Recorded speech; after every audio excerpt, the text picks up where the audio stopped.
Alright folks, out on my Monday delivery shift at lunchtime here in Sheffield in the UK, out on Ubereats and Deliveroo. I've already completed my first order and I'm out on my second one, both from Ubereats.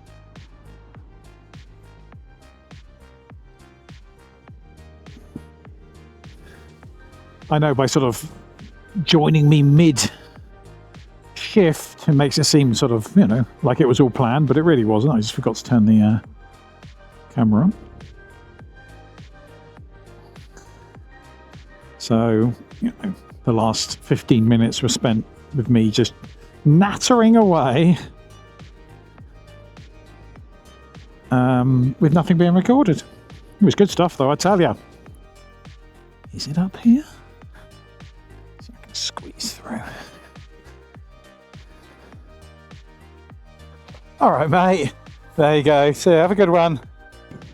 All right, let's head back into Sheffield, see what I can pick up. What I thought I'd have a chat about today is a couple of people had asked about sort of starting a food delivery vlog. You know, how do you sort of start, you know, making videos like this? You know, either as a bicyclist or a motorbike rider, maybe even in a car and things like that. And I thought, yeah, I'd have a little chat about that. I'm not sure I'm really an expert on this. You can perhaps see from the number of subscribers I've got, I'm not exactly a leader in this field. But I've been doing this a couple of years now. I think, yeah, just over 2 years I've been making these YouTube videos. You know, and it's been a real process of trial and error. So if I can spare people a bit of the initial sort of setup pain and heartache, then, you know, I would have done something for you. Because, you know, for whatever reason you do it, I know some people obviously do this almost as like a full-time job, you know, making money from making these videos. For a lot of us, it's just something they do as a bit of extra fun, as something to kind of document what you're doing, share experiences with other people. You know, and obviously if there is any money along the way, that's great, but I wouldn't say that was my sort of initial reason for doing this. I thought it was just I'd seen other people making these vlogs. I thought, oh, it's pretty cool, actually. And I thought it'd be quite interesting to sort of record all of that and show people what you're doing. And I kind of assumed it was a simple setup. You sort of got a camera, stuck it on your helmet or around your chest and recorded and you know, then just sort of put them up on YouTube. Turned out to be a hell of a lot more complicated than that once you started doing it. And it turned out to be both sort of quite time consuming and quite expensive as well. So, but I think there are probably ways of doing it cheaper, but I'll see if I can perhaps help a little bit with that. So I think first and foremost, you need to think about video and how you're going to set that up. And obviously the first thing you need is some kind of camera. And ideally, you want to use one of these kind of action cameras by company. You know, the three big companies that make these, obviously, a GoPro. Most people know the company GoPro, although they've kind of fallen out of favor a little bit in the last few years. And I would suggest that the other two, which are DJI and Insta360, have kind of taken their place, and the quality of their cameras tends to be a lot better. So you need one of their kind of action cameras. Now, these companies do these sort of, you know, basic, tiny sort of camera-looking devices, which can only record in one direction. By that, they record forward. And I think for DJI, theirs are called like Osmo Action. I think I've got, that's the one I've got, which is the DJI Osmo Action 5. But I think they've got a new one out, which is the Action 6, but you can go back to sort of the Action 4. Insta360 do, I think, called their Ace Pro range, which also have different, you know, earlier and later models that you can purchase at different prices.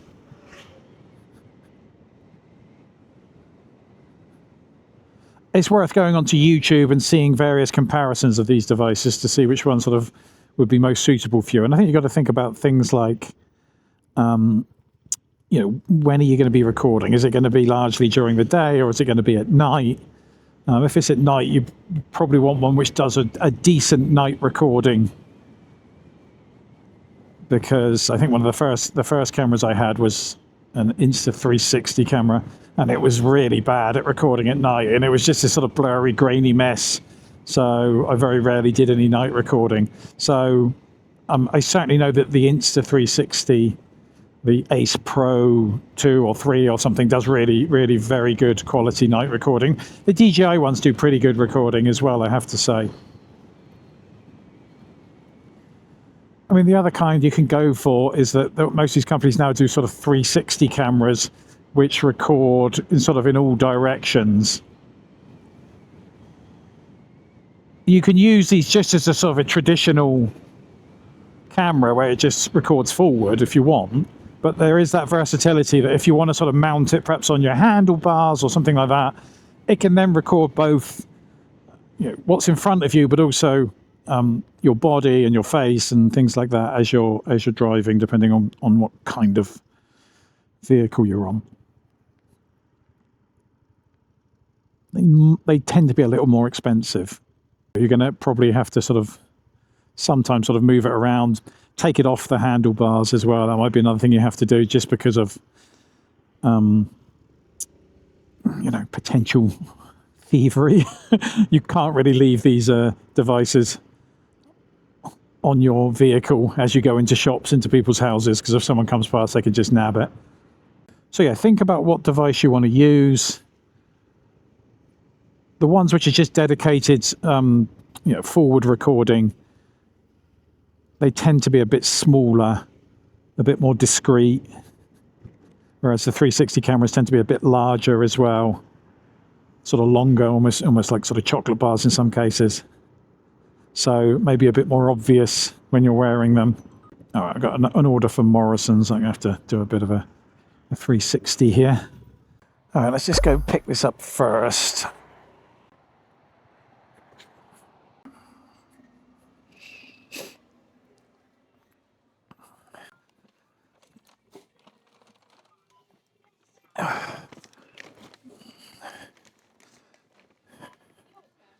All right, let's go drop this one off. It's a very short one. It's only about half a mile, and then I'll have a little chat about audio,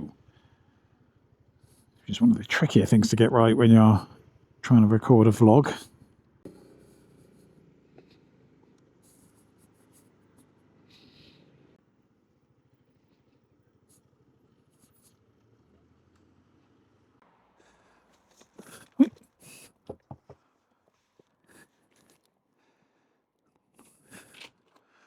Hi there, here you go. Hold it from underneath because it's quite those bags rip. All right, bye-bye. All right, I now need to go and fill up the old bike with some petrol. But as we're on the way to the station, just have a quick chat about audio. As I said, I think you tend to think more in terms of, recording the video, but for me, the toughest thing to get right is the audio. From what I understand, people, if you don't have good audio on YouTube, people are just going to turn off. And the amount of complaints you get if the audio is not very clear and your voice isn't very clear is, significant, to say the least. And it's a really, really tricky thing to get audio right, simply because, particularly if you're on like a bike or a motorbike, as you might imagine, one of the big issues is things like wind and picking up, external noises, picking up your voice well, picking up other people's voices well. It's really, really difficult to get all that right.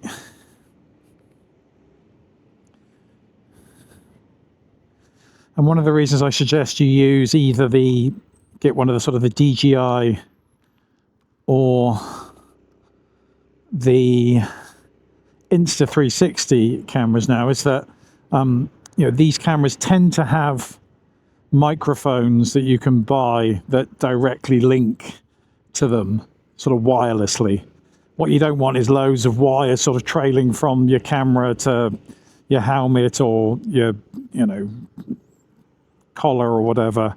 It's just going to be a bit of a recipe for disaster and chance to get it caught and everything like that.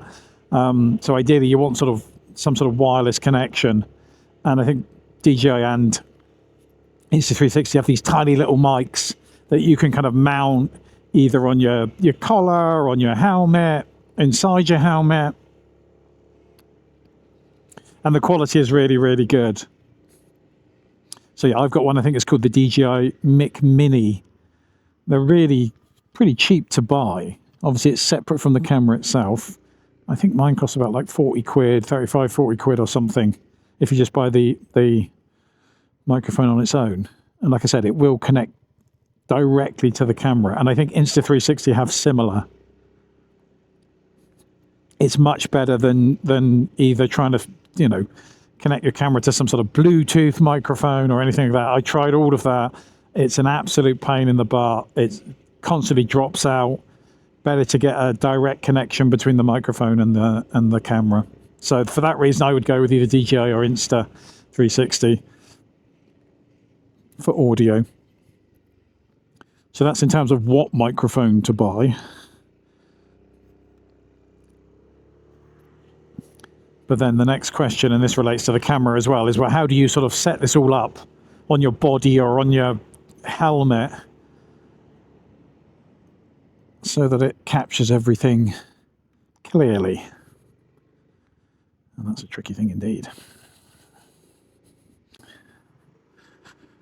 All right, I just got an order in from Deliveroo for a co-op just up this road, only about 500 meters. So I'll just pick that up and then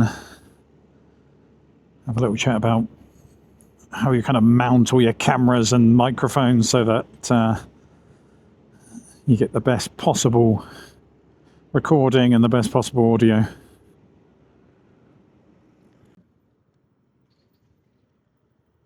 Let me just plug here.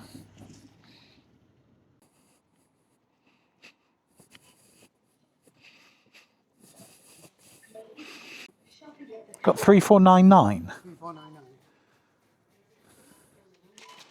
Is it just that one? No, I don't know yet. I need to check the fridge. Okay.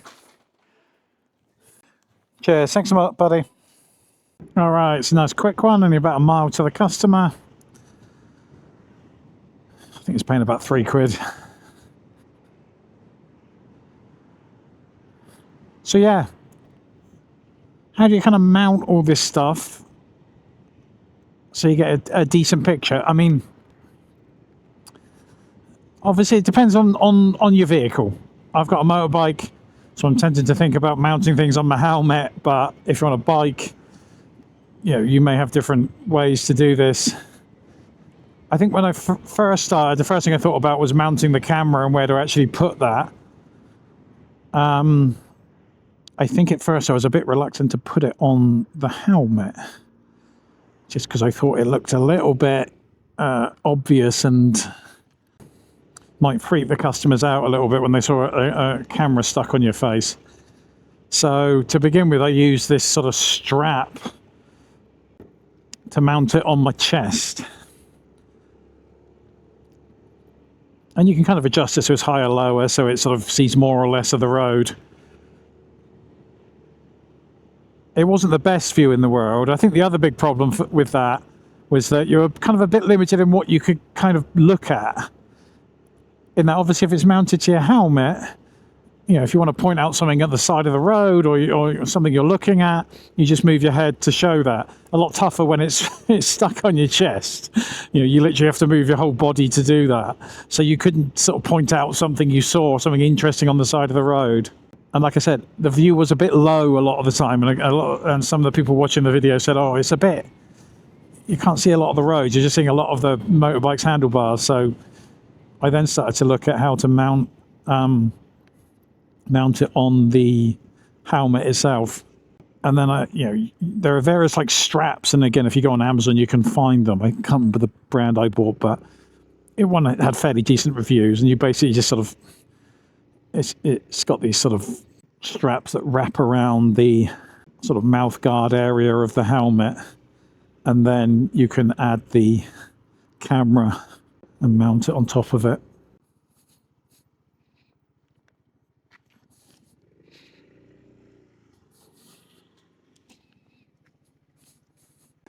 Oh, hey there, my dear. How are you? Say again? 53. Thank you so much, Eleanor. Bye-bye.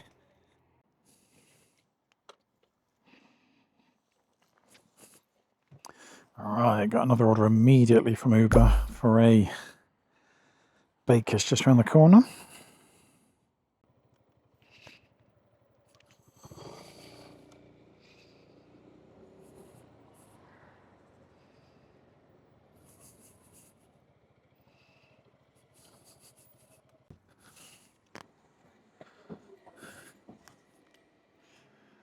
Alright, my dear. Are you come for Uber? Yeah. Yeah, we have this ready. No, it's okay. I was literally just around the corner when the order came in, so I think I was just close by. I don't expect it to be ready just yet, don't worry. No, I'm in my bike. That's okay. I don't really want to phone to speak to him. Yeah. Alright, cheers, my dear. Is that everything now? Thank you so much. Have a great day. Bye-bye.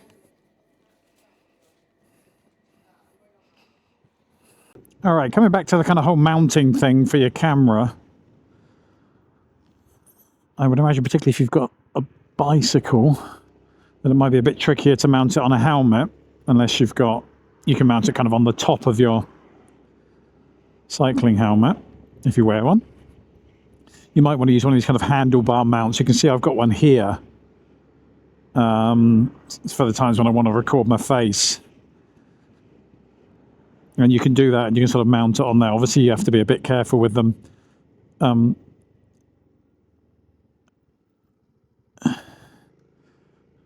Just because if you leave it on there when you go in a shop or a customer, then it might easily get stolen. I would imagine for a cyclist, maybe mounting it on your chest, get one of the straps, is probably the easiest thing to do. All right, but what about audio? How do you kind of mount your microphone? Because obviously the big challenge is getting it to pick up your voice, especially when it's windy and rainy, etc., etc. Now, see, what I can do is I can mount it inside my helmet near my mouth here. Now, you've got to be a bit careful. You don't want to put it too close to your mouth. Otherwise, they will literally hit every single sort of breath, cough, splutter, burp that comes out of it. So you want to sort of position it sort of a little bit close to your mouth. Sometimes these microphones have got settings where you can reduce the amount of sort of volume, what they call gain, I think, on them. So you may have to experiment with reducing the amount, just because it's so close to your mouth anyhow, it's going to pick it up pretty well. So you probably don't need to have it too high. And some of them also have what they call like noise reduction built in. So it reduces background noise like wind and things like that. Again, there are different ways that you can kind of mount them inside your helmet. You can sort of use magnets. Most of these microphones have magnets attached to them that let you then attach it to your helmet. Although you do have to sort of somehow sort of stick a magnet inside your helmet. What I've done with mine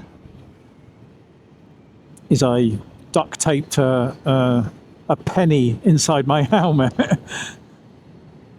and then I connect the microphone to that. It's a bit makeshift, but it works very well. Now, if you're on a bike or something like that, then I don't know what the best options for that kind of thing would be. You might need to sort of mount it to your collar, somewhere near your mouth, and that might work well. You may be able to mount it to your helmet somewhere. Again, it may be something to experiment with to see what produces the best sound and what settings do that. It's also useful to put on these little sort of furry things on your microphone. I think what they're called, dead cats or something. These can help reduce some of the wind noise. I think particularly if you're on a motorbike and you're going quite fast, you do that kind of whistling sound from the wind. The other kind of hardware or technical thing you need to be aware of is obviously battery life as well. Both the microphones and the cameras may not have an extremely long battery life. It may not be as long as the shift that you're doing. Certainly this camera that I've got has got about maybe a 2-hour battery life during the day, maybe an hour and a half at night.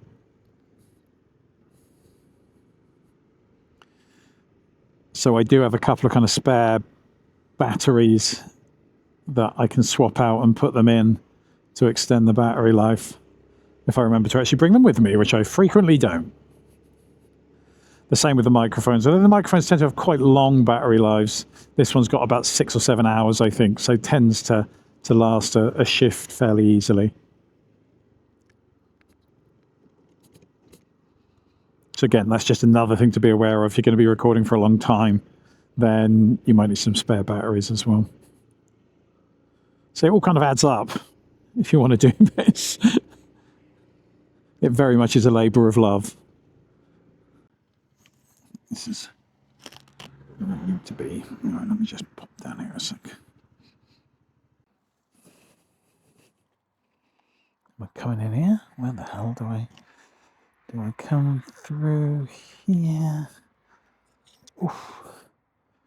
Oof. This is quite the state, isn't it?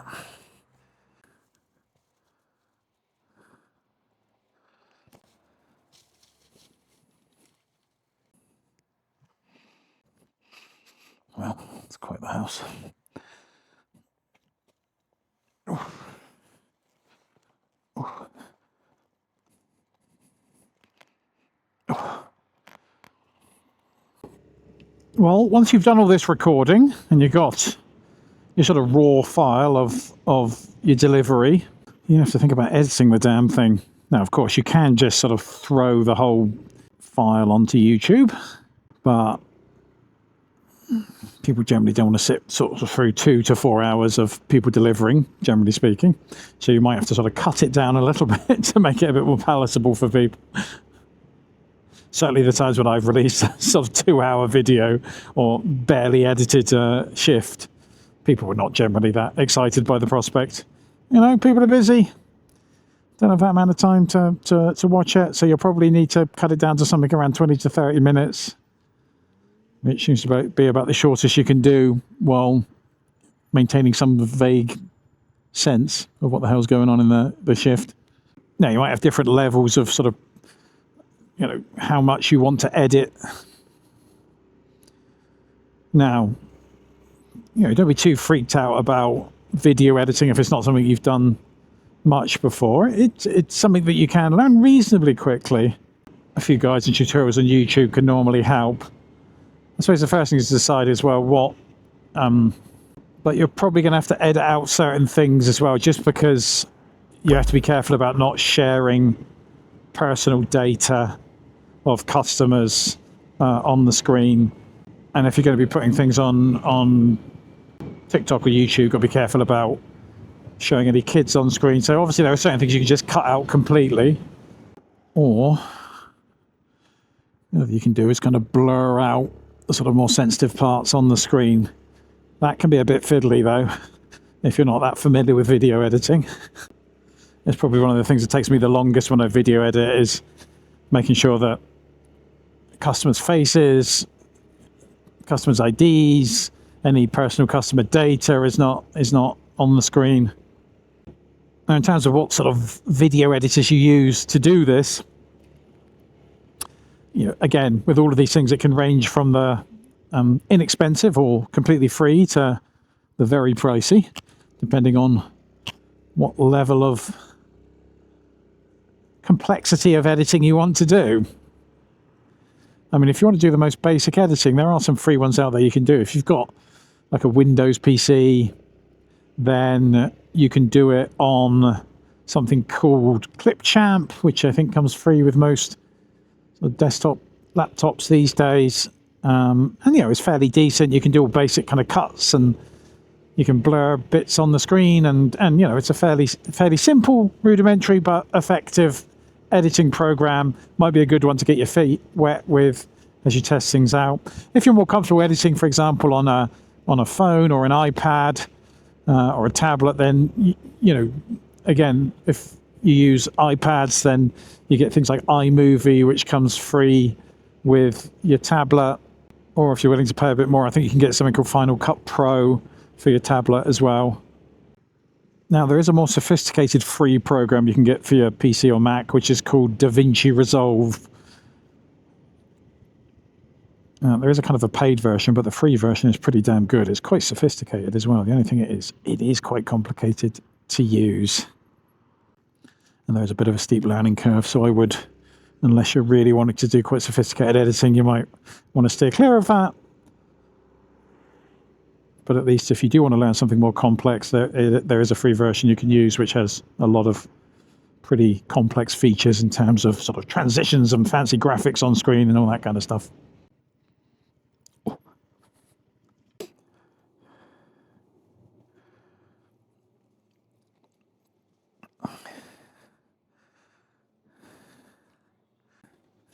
Oh, hi there. Yeah, it's I can't see the name. What number? oh, sorry, FO1B7.